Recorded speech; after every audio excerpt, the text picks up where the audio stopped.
The destruction of a war memorial in Durham, North Carolina yesterday was the latest example of police inaction in the face of a rioting mob. Law enforcement simply looked on as the statue was pulled down and made no arrests in the immediate aftermath. Only today, someone was finally arrested. After yesterday's incident, Durham County Sheriff Mike Andrews urged people to stop complaining. Some might say my deputy stood by and did nothing, or don't mistake restraint for inaction. Had I ordered my deputies to engage a hostile crowd, there would have been serious injuries. Statues can be replaced, lives cannot. It's time for some ground rules. We must make clear what is acceptable and what is unacceptable behavior. No one is getting away with this. In other words, don't worry that the police let anarchy reign, because they're watching videos of what happened and they're going to try to identify and arrest the people responsible at some point. We hope you're assured. Imagine the fire department making the same case. They're going to let your house burn down, then they're going to sift through the ashes to try to find the arsonist afterwards. And by the way, don't complain. Well, the message of all this is clear, of course. The left has free rein to destroy what they don't like, and police will do nothing about it. We've seen that a lot. What will they feel empowered to destroy next? Well, Stacey Abrams, a Democrat running for governor of Georgia, has already demanded the destruction of Stone Mountain. That's the world's largest bas-relief sculpture. It's an artistic masterpiece, by the way, but it commemorates Confederate figures, so she wants it taken off the wall. That would put her in the same league as the Taliban, which you'll remember blew up immense ancient stone Buddhas because they offended the official ideology. If you've got views the left doesn't like, this should give you pause, especially now that we know the police won't intervene. What can't they do to you? That's a question that ought to be rattling around your head. Vincent Hill is a former Nashville police officer. Michael Baboni is a former Homeland Security advisor for New York State, and they join us now. Vincent Hill, to you first. Why is this different from the fire department saying, you know, we're not going to put your house out, it's on fire, but it would be pretty dangerous if we showed up on the scene, but we're going to figure out later what happened? How is this different from that? Well, Tucker, thanks for having me. I think there's a huge difference. Of course, when there's a fire, there's an immediate, imminent threat of a loss of life, right? So what the police in Charlottesville were dealing with, and we've seen it from the left time and time again in these anti-Trump protests, the Black Lives Matter protests, where people, when police show up, they immediately escalate. They don't want to listen. They start to throw rocks, urine at police. So I think the police were right in watching, and a lot of people don't realize they were actually keeping the peace, because you can actually arrest someone at a later time if you have probable cause to do that. So I think if police would have shown up in riot gear, we would have had the left, again, once police had to use force because someone wanted to resist or use force against them, then we'd have the left saying, look at these white racist thug officers that are there beating on these people. So it would have fed into what the left wanted us to see. Well, there's no doubt. I mean, you're right. You're right. They absolutely would have said that.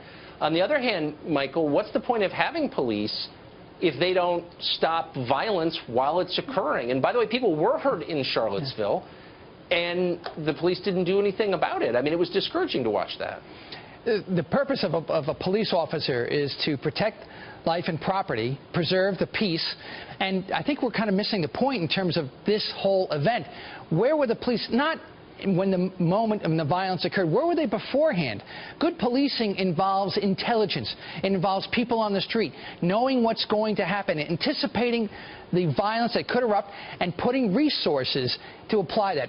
This is such an ironic situation in the sense that, yes, we could prevent something from happening by not getting engaged. But if you take that to the extreme, what would happen if you had an active shooter in a school and you had a police officer show up and said, I'm not going to go into the school, I'm going to wait for backup because it may be too dangerous, or maybe I could escalate the situation?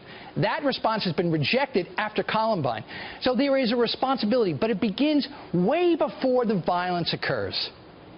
Right. No, that sounds exactly right. Vincent, let me just say I'm deeply sympathetic to the police. I can't imagine what it must be like to wade into something like that and people throw rocks and urine at you.